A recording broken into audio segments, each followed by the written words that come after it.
My name is Rahul. I am a telecoms engineer working in Dubai since 2002. I want to ask a few questions. Coming from my background, I think religion is something that following that, you're safe from having problems in your life. Yeah. My first question is, I recently read a report by a doctor saying that because of marriages in first cousins in Islam, it leads to a higher probability of the fetuses being born as handicaps. Yeah, it increases the probability of the babies born without hands or without legs. So if it was something that could potentially cause harm, it should not have been allowed in Islam. Another point I would like to add to the same question is, recently I suffered a little bit of a BP and I went to the doctor, and the first thing he said to me is that stop eating red meat, which is again allowed in Islam. So I would think that if these things could be harmful to the human body, these should not have been allowed by who has created us. So if you can clarify me on that. The brothers asked two questions. The first question that is talking about consanguineous marriages. Consanguineous marriages means marriage between close relatives. In English it's called as consanguineous marriages. And in consanguineous marriages, medical science tells us today, there are high chances of genetic problems. And I do agree with the brother. Yes. So why does Islam permit that? Yes. It's clearly mentioned in the Quran in Surah Nisa chapter number 4 verse number 22 to 24, the woman who you can marry and the woman who cannot marry is mentioned there. Amongst them it's clearly mentioned you cannot marry your sister and a lady cannot marry the brother. It's mentioned. Neither the father, neither the mother, you cannot marry the brother of your father, the ladies, and you cannot marry the sister of your father. That means the important close relatives are mentioned in the Quran. Brother, sister cannot marry, son and mother, father and daughter, paternal uncle, maternal uncle can't marry. But as far as first cousins are concerned, Islam does give permission. Now as far as consanguineous marriages are concerned, the maximum problem comes when you marry your direct blood brother and sister. Consanguineous marriage. Even if you marry your direct father, daughter, mother and son, or your uncle, the chances are also there if you marry your first cousin, but it's negligible, very negligible. So Islam... That's not what the report said. The report said that because of marriages in first cousins, not your brothers and sisters, it leads to this problem. And it was from a doctor. It was published in Gulf News as well, actually. Brother, let me complete. Even I am a doctor. Ah, okay. Fine. Even I am a medical doctor. Yeah. It means medical doctor with that doctor. Yeah. The chances in direct relatives are very high. Yeah. If a sister and brother marry, the chances are very high. Yeah. If a father and daughter are very high. You have read only one report, you haven't read the other report.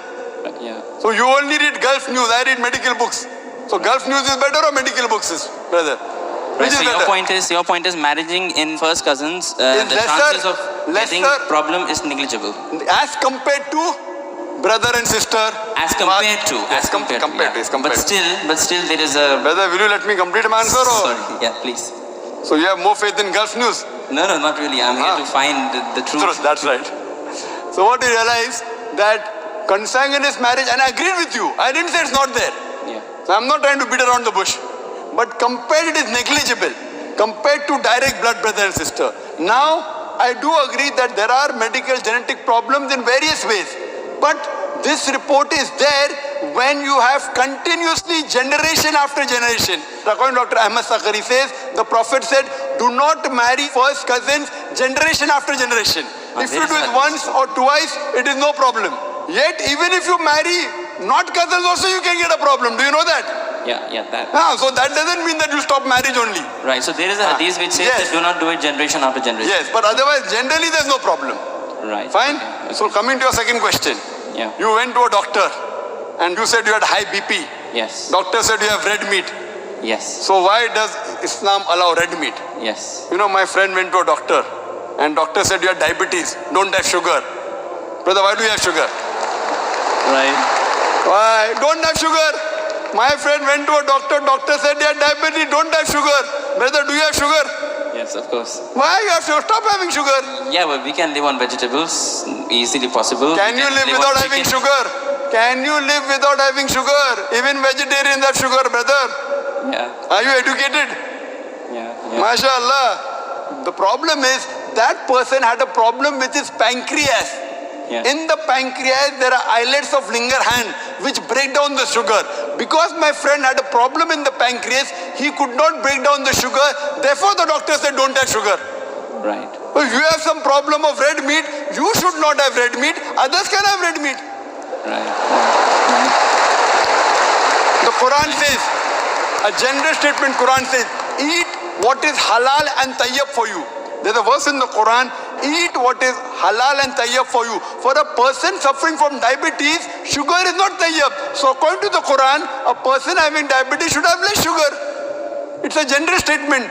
Eat what is halal and tayyib for you. That means certain things which is good for others may not be good for you. But there are certain things which are bad for everyone. Alcohol.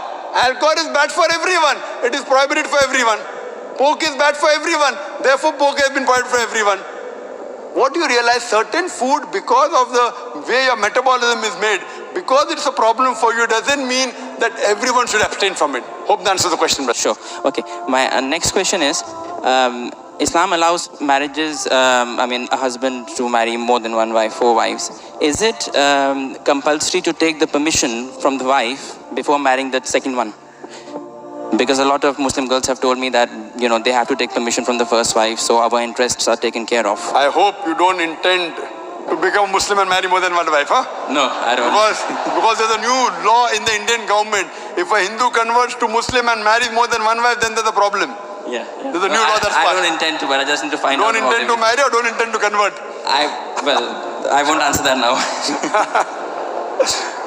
The brother asked the question that is it compulsory that a husband should take the permission of his first wife before he marries a second wife? As a general rule, because it is mentioned in the Quran that a man can have more than one wife, it is not required for a man to take the permission of first wife, but it is preferably takes permission or at least informs her. Okay. As far as permission, certain conditions become compulsory. During a nikah, during a marital contract, a man or a woman, before they get married, they can put any conditions which are permitted.